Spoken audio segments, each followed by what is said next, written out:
안녕하세요. 이제 농지법 마지막 시간을 함께 해 나가도록 하겠습니다. 우리가 공법 참 많이 하신 것 같습니다. 이제 마지막 수업인 것 같습니다. 434페이지 농지 처분 등을 함께 보십니다. 우선 양가로 1번 함께 보시면 1번 농지 처분 의무입니다. 농지 처분 의무는 농지를 목적한 대로 사용하지 않거나 농지 소유 상한제를 위반하게 되면 농지 처분 대상이 되게 됩니다. 1번입니다. 농지 소유자는 다음 각호 어느 하나에 해당되게 되면 그 사유가 발생한 날부터 1년 이내에 1년 추정수입니다. 해당 농지를 그 사유가 발생한 날 당시 세대 같이 하지 아니하는 세대원 아닌 자에게 처분하여야 한다. 그래서 농지 처분 의무 기간은 1년이 되게 됩니다. 그러면 농지 처분 대상으로서 1번 함께 보십니다. 소유 농지를 정당한 사유 없이 자기 농업 경영에 이용하지 아니하거나 이용하지 아니하게 되었다고 시군 구청장이 인정한 경우. 그래서 1번, 2번, 3번 그냥 지나갑니다.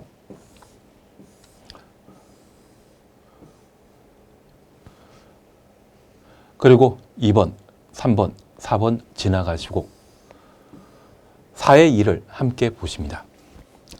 상속으로 농지를 취득하거나 소유한 자가 농지를 임대하거나 한국농어총공사에 위탁하여 임대하는 등의 대통령령이 정하는 정당한 사유 없이 자기 농업 경영에 이용하지 않거나 이용하지 아니하게 되었다고 시군 구청장이 인정한 경우.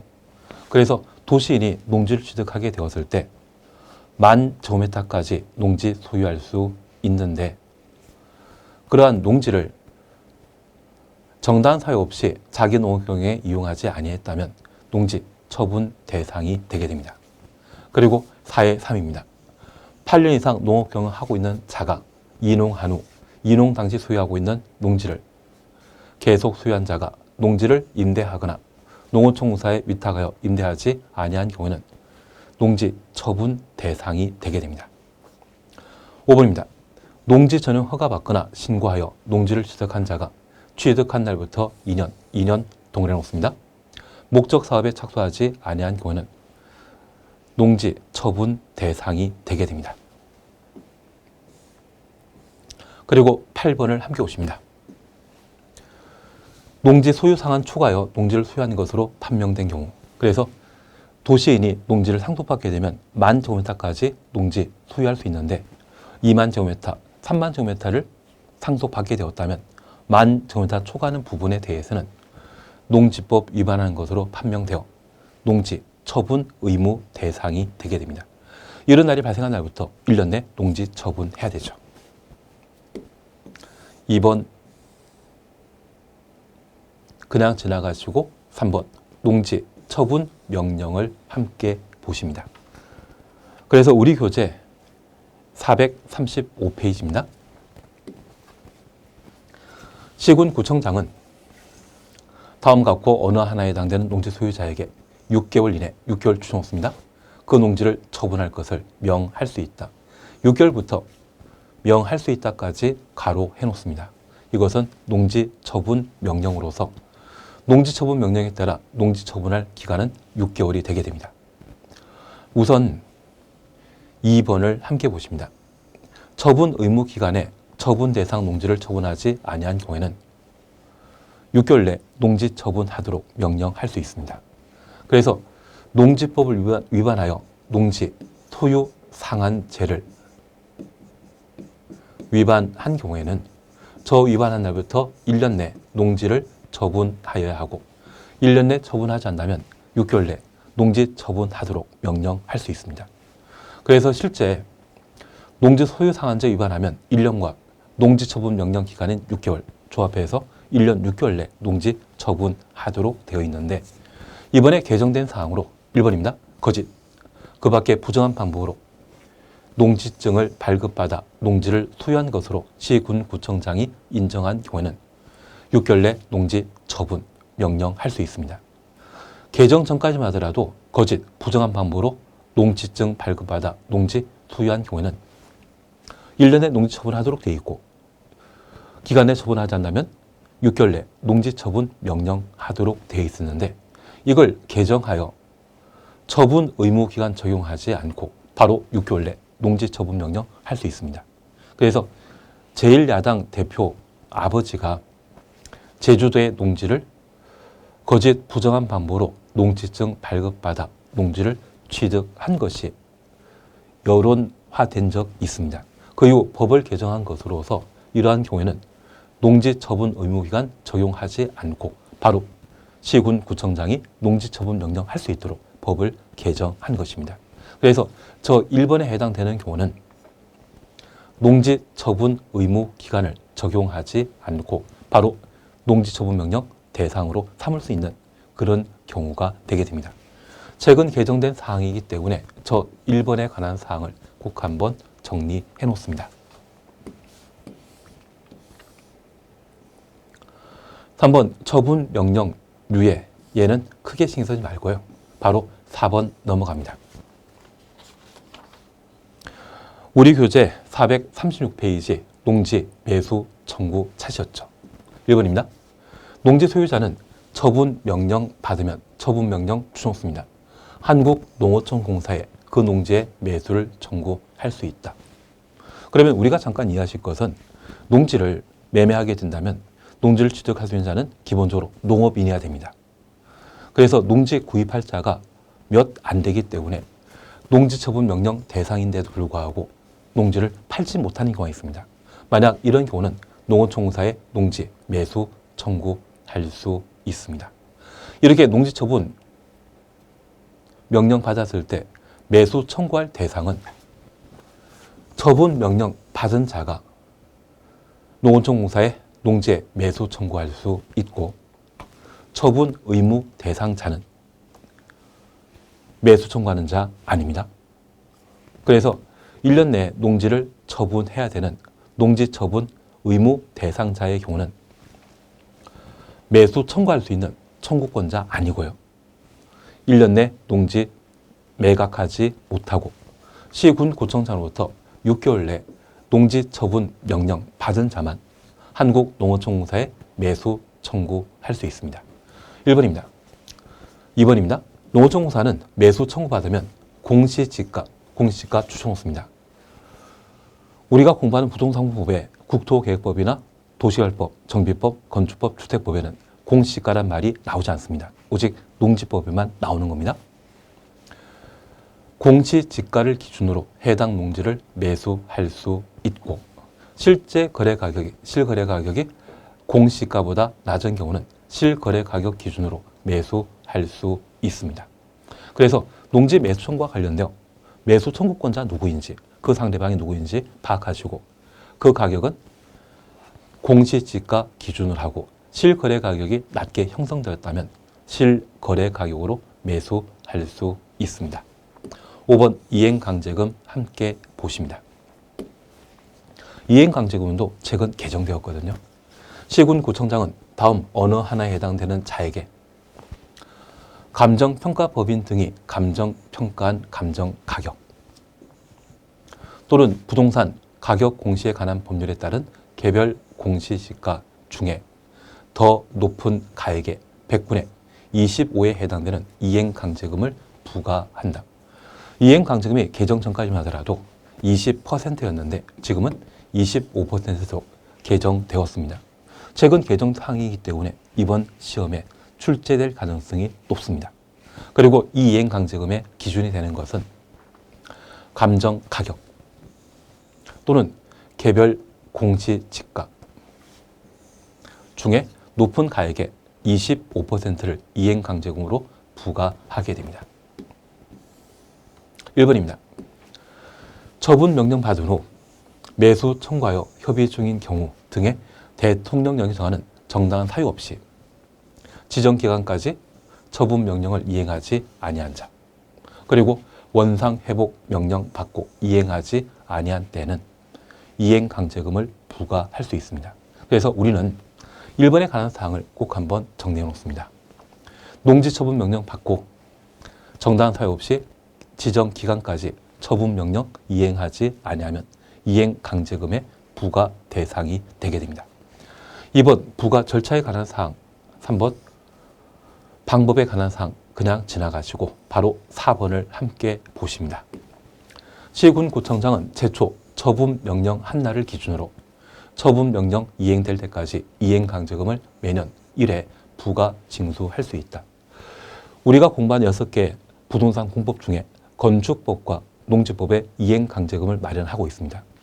건축법의 적용 대상은 도시인을 기준으로 하기 때문에 1년에 2회 이내 이행 강제금을 부과 징수할 수 있습니다. 도시인은 직장 생활하면서 보너스라는 것을 받을 수 있거든요.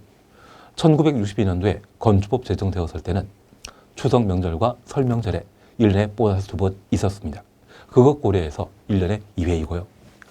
농지법상 이행 강제금은 농촌 지역에 적용되는 제도로서 가을철에 농산물 추수했을 때 경제적 요이 있죠. 그래서 농지법상 이행 강제금은 1962년도 기준으로 매년 1회 이행 강제금을 부과 징수할 수 있습니다. 5번입니다. 시군구청장은 처분 명령 받은 자가 처분 명령 이행하면 새로운 이행 강제 부과는 즉시 중지하되 이미 부과된 이행 강제금은 징수하여야 한다. 이미 부과된 이행 강제에 대해서는 봐주지 않고 징수하여야 합니다. 6번과 관련되어서는 이의신청 절차에 관한 사항, 그리고 8번 지방행정제재법에 따라 징수한다. 징수에 관한 사항으로 그 정도를 봐놓습니다. 그리고 3장 농지의 이용을 함께 보십니다. 이번 시간에는 농지의 이용 증진에 관한 사항을 다루게 되는데 얘는 시험 범위가 아닙니다. 만약 시험에 나오게 되면 아주 지엽적인 부분이 시험 나오는 것으로 버리는 게 낫고 저 농지의 이용 방법으로서 대리 경작에 관한 사항과 농지에 대한 임대차, 무상 사용에 관한 내용을 각각 정리하시는 게 필요한 것 같습니다. 그래서 제1절 농지의 이용 증진, 농지 이용 계획 등이 있는데 얘는 건너뛰자. 그래서 이쪽은 그냥 건너뛰는 쪽을 합니다. 그래서 우리가 함께 봐줄 것은 440페이지에 440페이지를 함께 봐 나갑니다. 제2절 대리 경작 찾으셨죠? 여기 대리 경작과 관련되어 기본적인 사항들을 함께 보십니다. 시군구청장은 유효 농지, 유효 농지라고 하면 농사 짓는 땅입니까? 놀리고 있는 땅이겠습니까? 놀리고 있는 땅을 말합니다. 농지 소유권자나 임차권자를 대신하여 추천했습니다.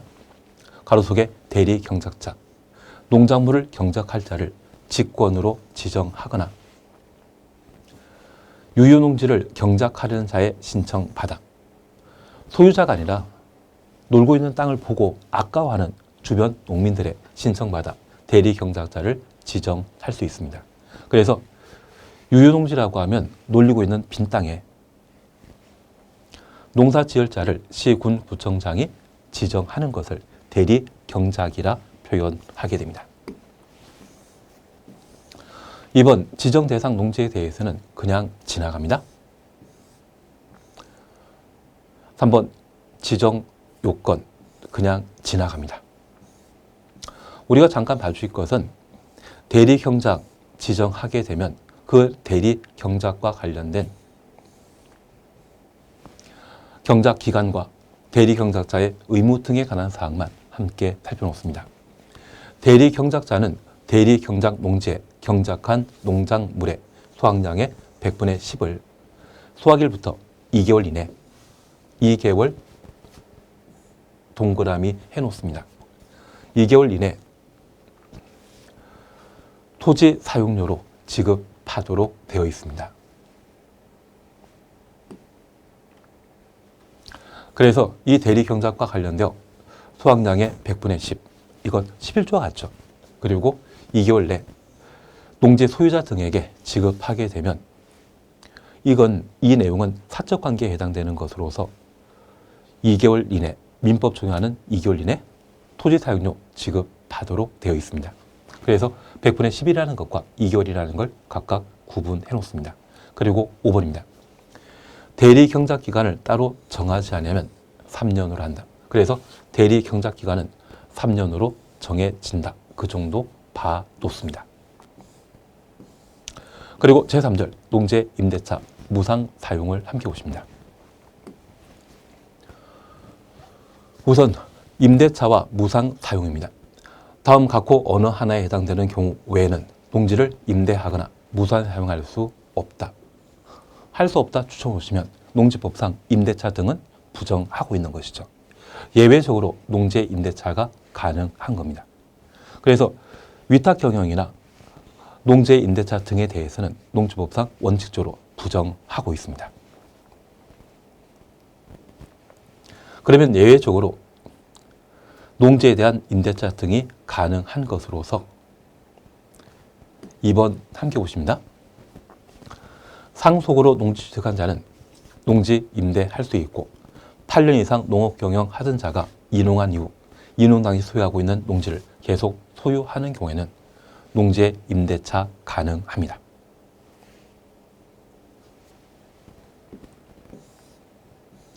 그리고 3번과 관련된 사항을 함께 보십니다. 질병, 징집, 취약, 선거에 따른 공직 취임 등으로 일시적으로 농업 경영에 종사하지 아니하게 된 자가 소유 농지를 임대하거나 무상 사용할 수 있습니다. 그래서 농지법의 배출 등의 채소에 대한 수확기간은 보통 3개월이죠. 그래서 부상으로 3개월 이상 치료 필요한 경우, 2번 그냥 지나가시고 3개월 이상 북에 여행하는 경우, 농업법인이 청산 중이거나 5번 임신 중이거나 분만 후 6개월 미만인 경우는 농지에 대한 임대차 가능합니다. 그리고 4번입니다. 60세 이상의 사람이 소유하고 있는 농지 중에 자기 농업 경영에 이용한 기간이 5년 넘는, 5년 넘는이란 말은 바로 초과하는 경우이죠. 그러한 농지를 임대하거나 무상 사용하게 할 수 있습니다. 그래서 임대 가능한 사유를 저 정도만 확인해 놓습니다. 그리고 2번입니다. 농지에 대한 임대차 계약하게 되면 서면 계약을 원칙으로 합니다. 그리고 2번 효력 발생 함께 보십니다. 농지 임대차 계약은 등기가 없는 경우에도 임차인이 농지 소재지 관할하는 시구 읍면장에 확인받고 해당 농지를 인도받은 때에는 그 다음 날부터 다음 날 동일해 놓습니다. 제3자에 대한 효력 발생한다. 그래서 대항력과 관련된 효력은 우리가 민법 공부하시면서 주택임대차보호법 공부하신 적이 있습니다. 확인과 인도, 이 두 가지 요건 갖추게 되면 그 다음 날부터 대항력 발생한다는 것 확인해 놓습니다. 그래서 다음 날 제3자의 효력 발생한다 꼭 한번 봐 놓습니다. 그리고 3번입니다. 임대차 기간. 최근 농지법 개정하게 되었을 때 개정안에 바로 시험에 나왔던 것이 농지에 대한 임대차 기간입니다. 농지의 임대차 기간은 원칙적으로 3년을 하고 이모작이라고 하는 예외 조건 달리면 8개월 이내로 하며 다년생 식물 재배지란 말 쓰게 되면 다년생 식물 몇 글자입니까? 5글자이죠. 그래서 5년 이상으로 하게 됩니다. 그래서 인삼 등의 재배를 목적으로 농지에 대한 임대차 계약 체결하게 되면 그 임대차 기간은 5년 이상으로 하게 됩니다. 원칙적인 농지의 임대차 기간은 3년 이상이고 이모작하는 경우는 8개월 이내로 하며 다년생 식물 재배지의 경우에는 5년 이상으로 하도록 되어 있습니다. 2번 함께 보십니다. 임대차 기간을 정하지 아니하거나 3년 미만으로 정한 경우에는 3년 이상으로 약정한 것으로 본다.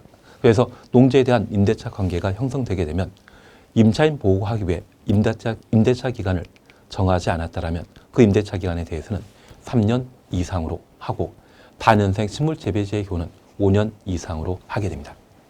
3번 꼭 보셔야 됩니다.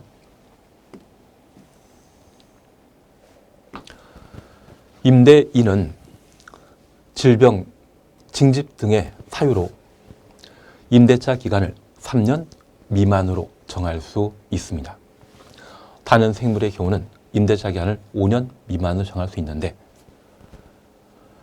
우리 1번 질병치료, 그리고 2번 선거에 의한 공직 취임, 그리고 3번 부상으로 3개월 이상 치료가 필요한 경우.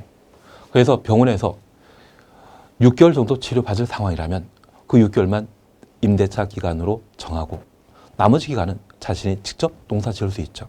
그런 부득이한 경우가 있다고 하면 임대차 기간을 3년 미만으로 정할 수 있습니다. 그리고 4번 교도소, 그리고 5번 농업법인 청산, 그리고 6번 농지 전용 허가. 다만 우리가 기억하실 것이 있습니다. 국외에 여행을 3개월 이상 하는 때 농지에 대한 임대차 가능합니다. 그리고 임신 중이거나 분만 후 6개월 미만인 경우에는 농지에 대한 임대차 할 수 있는데, 이러한 두 가지 사유로 농지에 대한 임대차를 하게 되면 농지에 대한 임대차 기간은 3년 이상으로 해야 됩니다. 이 두 가지 경우에도 농지 임대차 기간을 3년 미만을 할 수 있다. 이 말로 하면 틀립니다. 그래서 다음 중 농지에 대한 임대차 기간을 3년 미만으로 할 수 있는 것, 이러한 것들이 임대차 기간을 3년 미만 할 수 있는 것이고, 국외여행, 그리고 임신 중, 분만 후 6개월 미만의 경우는 임대차 기간을 3년 미만을 할 수 없죠. 그러한 구분들을 꼭 한번 해 놓습니다. 그리고 4번 조정 등에 대해서는 그냥 지나갑니다. 그리고 5번 함께 보십니다. 임대인이 임대차 기간이 끝나기 3개월 전까지 임차인에게 임대차 계약 갱신하지 아니한다는 뜻, 조건 변경하는 뜻을 통지하지 아니하면 임대차 기간이 끝난 때 이전 임대차 계약과 같은 조건으로 잠시 임대차 계약을 한 것으로 본다. 그래서 묵시의 갱신과 관련되어 3개월 전에 갱신 안 하거나 변경한다는 것을 미리 통지하지 않는다면 동일한 조건으로 임대차 기간이 연장된 것으로 취급하게 됩니다. 이 정도를 한번 살펴놓습니다. 6번 임대인 지위 승계나 국유농지, 공유농지의 임대차 특례에 대해서는 그냥 지나갑니다. 이런 부분들은 좀 전문적인 부분에 해당되는 문제가 되길 겁니다. 그리고 우리는 사장 농지 보전에 관한 사항을 함께 보십니다. 여기 농지 보전과 관련되어서는 농업진흥지역에 관한 사항과 농지 전용 허가와 농지 보전 부담금, 농지 대장에 관한 사항들을 함께 보게 됩니다. 특히 농업진흥지역은 절대 농지에 해당되는 것으로서 저 농업진흥지역을 농업진흥구역과 농업보호구역으로 각각 구분하게 되는데, 어떤 절차에 따라 지정하는지 그에 관한 사항들을 함께 보시고, 농지 전용은 농지로 계속 사용하는 겁니까? 건물 건축하는 겁니까? 건물 건축하는 것이죠. 그래서 농지의 용도를 전환하는 것, 그와 관련된 허가, 신고, 협의 절차에 관한 사항들을 함께 보십니다. 농지를 건물 건축하기 위한 대지 등으로 전용하고자 한다면 농지 보전 부담금 납부해야 되고, 그리고 최근 개정된 농지 대장에 관한 사항들을 함께 보시는 게 사장의 내용이 되게 됩니다. 그러면 사장, 우선 농업진흥지역 함께 보십니다. 양가를 1번입니다. 농업진흥지역의 지정. 지도지사 농업진흥지역의 지정권자입니다. 추천없습니다. 농지를 효율적으로 이용 보존하기 위해 농업진흥지역을 지정한다. 현재 농업진흥지역은 기역의 농업진흥구역과 니은번의 농업보호구역으로 구분하여 지정할 수 있습니다.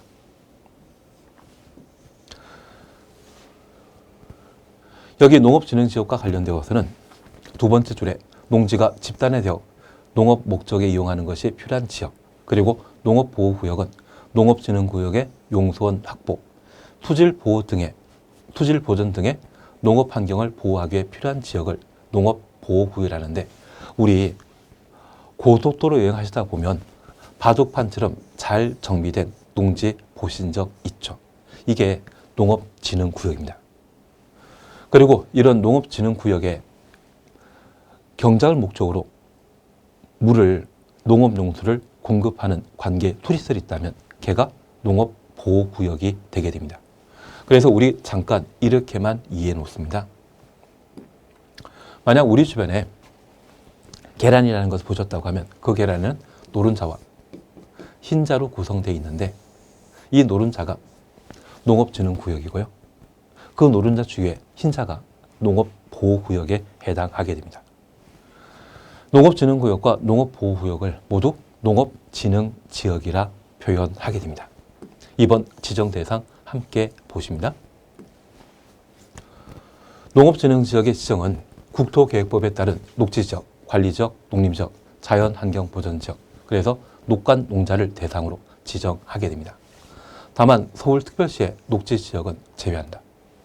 그래서 녹간농자가 농업진흥지역의 지정 대상이고 서울특별시의 녹지지역은 지정 대상에서 제외하게 됩니다. 그래서 우리 농업진흥지역과 관련된 대상은 용도지역 중에 녹간농자, 특별시의 녹지지역은 배제한다는 것 확인하시고 이러한 농업진흥지역 지정한 자는 시도지사이죠. 저 시도지사는 농업진흥지역을 농업진흥구역과 농업보호구역으로 구분하여 지정할 수 있습니다. 그리고 3번 지정 절차를 함께 보십니다. 시도지사는 시도 농업 정책심의의 심의 거쳐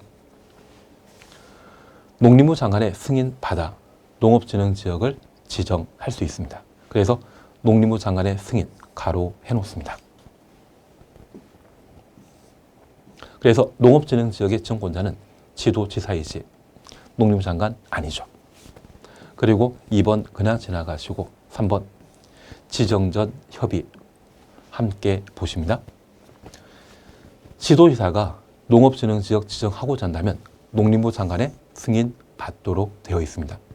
다만 그 대상 지역이 녹지지역, 계획관리지역이라면 농림부 장관은 승인하기 전에 국토교통부 장관과 협의하여 승인하도록 되어 있습니다. 그래서 국장과의 협의는 농업진흥지역의 지정권자인 지도에서 하는 것이 아니라 누가 한다? 농림부 장관이 협의하고 녹지지역과 계획관리지역의 농업진흥지역 지정을 승인하도록 되어 있습니다. 그래서 국장과 협의하는 자는 농림부 장관이라는 것 확인해 놓습니다. 4번 주민 의견 청취 등에 대해서는 그냥 지나갑니다. 그리고 4번 변경 해제 안 할 겁니다. 농업진흥지역과 관련되어서는 이렇게 마무리 지으시는 게 필요합니다. 그리고 5번 매수 청구에 대해서는 우리 농지처분 명령 대상이었을 때 매수 청구에 대해서만 한번 확인하시면 되고 2번은 농업진흥지역의 행위 제한입니다. 이 농업진흥지역의 땅을 취득하게 되었을 때 농업진흥지역에 할 수 있는 행위 그리고 할 수 없는 행위를 법으로 제한하고 있는데 이러한 부분에 대해서는 지금은 그냥 지나갑니다. 그래서 이쪽은 안 하는 게 더 합리적입니다. 바로 457페이지 농지 전용 허가 등을 함께 보십니다. 이런 내용들이 시험에 나오게 되면 그것 맞추려고 하면 엄청난 공부가 필요하거든요. 그래서 이런 부분들은 안 하는 게 합리적이고 내가 모르는 문제가 시험에 나오면 5번 찍는 것도 괜찮은 선택이 되지 않나 싶습니다. 그래서 내가 아는 것만 문제 풀더라도 농지법에 출제되는 문항이 2문제이기 때문에 그게 합리적인 공부가 되게 될 겁니다. 바로 제2절 농지의 전용 허가로서 457페이지를 함께 보십니다. 우선 농지 전용 허가와 관련되어 의의입니다. 농지 전용이란 농지를 농작물의 경작, 재배 등의 농업 생산, 농지 개량 외 용도로 사용하는 것을 농지 전용이라 표현합니다. 그래서 농지라는 땅의 용도를 전환시키는 것을 농지 전용이라 하고 이제 농지에서 건물 건축할 수 있는 대지, 나무 심는 산지로 바꾸는 것을 농지 전용이라 표현하게 됩니다. 그리고 2번입니다. 농지 전용하려는 자는 한 줄 밑에 농림축산식품부 장관의 허가 받아야 된다. 그래서 농지 전용과 관련된 관할 관청은 농림부 장관이 되게 됩니다.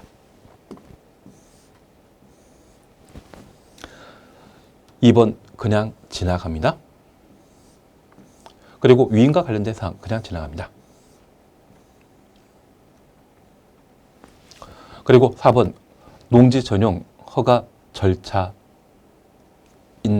이 허가 절차와 관련되어서는 그냥 지나가시고요. 바로 농지 전용 협의에 관한 사항들을 함께 보십니다. 우리 교재 460페이지입니다. 주무부 장관이나 지방자치단체장은 다음에 해당되게 되면 농림부 장관과 미리 농지 전용에 대한 협의해야 한다. 그래서 농지 전용 협의 절차의 관할 관청은 행정청이고 행정청이 농지를 전용하고자 한다면 농림부 장관과 협의하도록 되어 있습니다. 협의 대상과 관련되어서는 그냥 지나갑니다.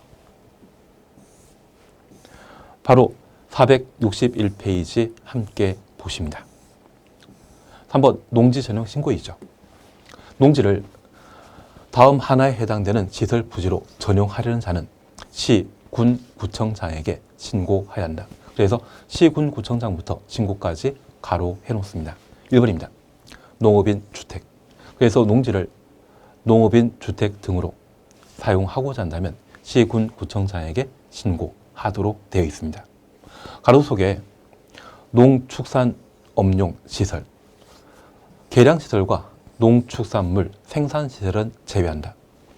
농지에 계량시설로서 저수지나 관계수리시설 만들거나 온실이나 축사 만들게 되면 그것은 농지로 사용하는 것이죠. 이러한 것들은 농지 전용에 해당되지 않습니다. 그걸 제외한 농축산업용 시설, 농산물 유통 가공시설 이걸 만들고자 한다면 시, 군, 구청장에게 신고하고 농지 전용하도록 되어 있습니다. 그러면 우리가 잠깐 다시 봐주실 것이 있습니다. 농지 보존과 관련되어 농지를 전용하게 되었을 때 전용하는 주체가 행정청이라고 하면 규모 큰 농지 전용으로서 농림부 장관과 협의하고 농지를 전용하게 됩니다. 만약 이 농지를 전용하는 자가 비행정청이라면 규모 큰 사업을 하고자 한다면 농림부 장관과 농림부 장관의 허가받아 농지 전용할 수 있고 농가주택 만들기 위해 농지 전용하는 때는 시, 군, 구청장에게 농지 전용 신고하고 농지를 전용할 수 있습니다. 그래서 농지 전용 협의, 농지 전용 허가, 농지 전용 신고 무엇을 의미하는지 관할관청 누구인지 그 정도를 각각 보시는 게 이쪽의 내용이 되게 됩니다. 나머지 사항에 대해서는 좀 전문적인 지역적인 부분에 해당되는 것으로 파악하고 쭉 지나갑니다. 바로 우리가 함께 봐주실 것은 469페이지까지 가주셔야 됩니다. 469페이지 가시게 되면 농지 전용허가 취소를 함께 볼 수 있습니다. 그래서 농지법은 사실 다양한 내용들이 다루어지게 되는데 우리 시험에 달랑 2문제 출제되는데 이 모든 것들을 공부하는 자체가 좀 너무 공부 범위가 넓습니다. 그래서 쭉 넘어가고 바로 농지 전용 허가 취소에 관한 사항을 함께 살펴보십니다. 이런 것들을 교재에 반영한 것은 시험 문제에 나올 수 있는 가능성이 있기 때문에 해놨는데 여기까지는 좀 너무 지나친 부분이 되게 될 겁니다. 바로 469페이지 농지 전용 허가 취소입니다. 농림부 장관, 시, 군, 구청장은 농지 전용 허가, 농지의 타용도, 일시 사용 허가 등을 받았거나 농지 전용 신고, 농지의 타용도, 일시 사용 신고한 자가 다음 각호 어느 하나에 해당되게 되면 허가를 취소하거나 관계 공사의 중지, 조업 정지 등의 조치를 명할 수 있다. 그래서 허가 취소 등의 명령을 할 수 있습니다. 다만 7호에 해당되게 되면 허가를 취소하여야 한다. 여기 허가 취소해야 한다. 이 말 나오는 것은 필수적 취소를 말하는 것이죠. 그런데 우리가 지금까지 공부하시면서 거짓, 부정한 방법 90% 이상은 거짓, 부정한 방법을 시작하면 90% 이상은 필수적 취소 대상인데 농지법에는 거짓, 부정한 방법으로 농지 전용 허가 받았을 때 취소할 수 있다. 임의적 취소 대상입니다. 반면 치료에 해당되는 것은 허가받은 자가 관계, 공사, 중지 등의 조치 명령 위반한 경우 그래서 농지법 등을 위반하여 허가받았을 때 공사, 중지 등의 조치 명령을 할 수 있는데 이 조치 명령에 또 위반한 경우에는 그제서야 필수적 농지 전용 허가 취소 대상이 되게 됩니다. 그러면 관계, 공사, 중지 등의 조치 명령은 1차 위반 시에 이루어지는 제재이고 저 1차 위반에 불구하고 또다시 2차 위반한 때에는 그제서야 필수적 농지 전용 허가 취소 대상이 되는 것이죠. 그래서 조치 명령 위반, 관계, 공사, 중지 명령 위반 이 말로 오게 되면 필수적 농지 전용 허가 취소 대상으로 파악해 놓습니다.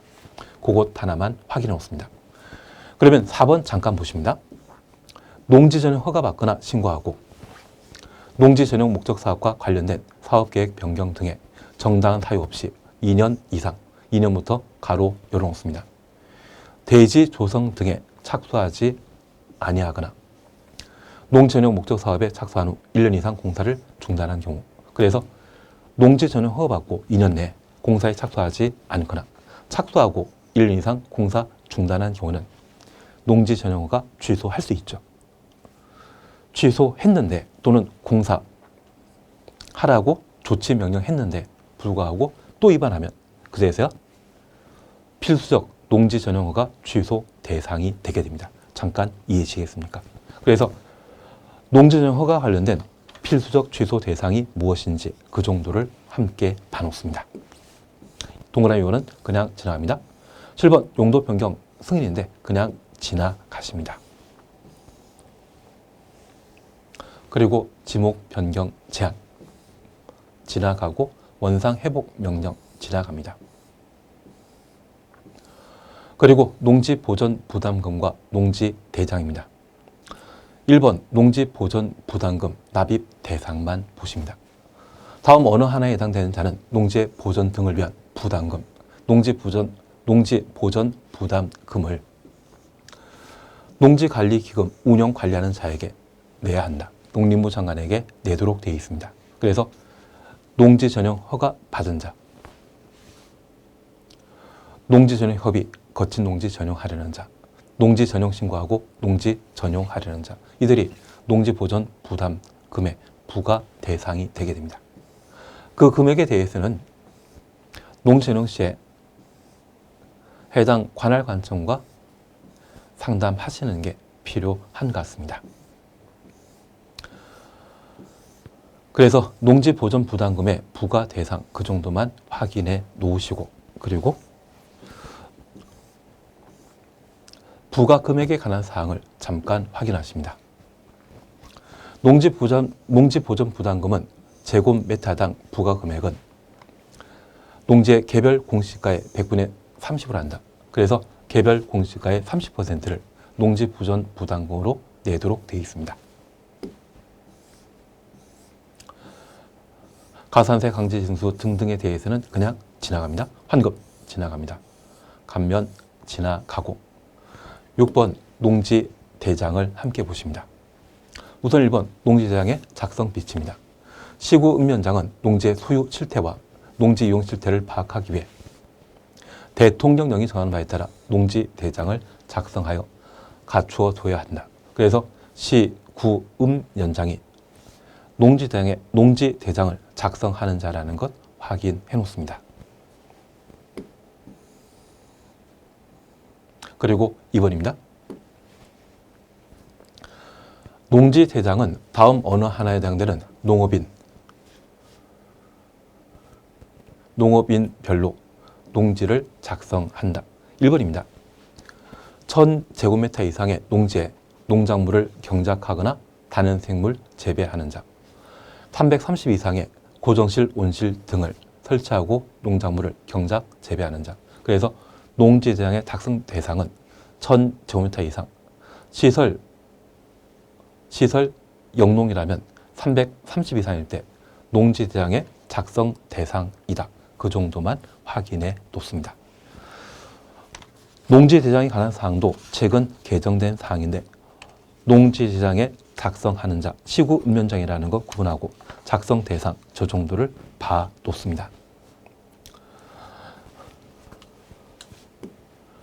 그리고 하단부의 농지대장 열람에 대해서는 크게 문제 없을 겁니다.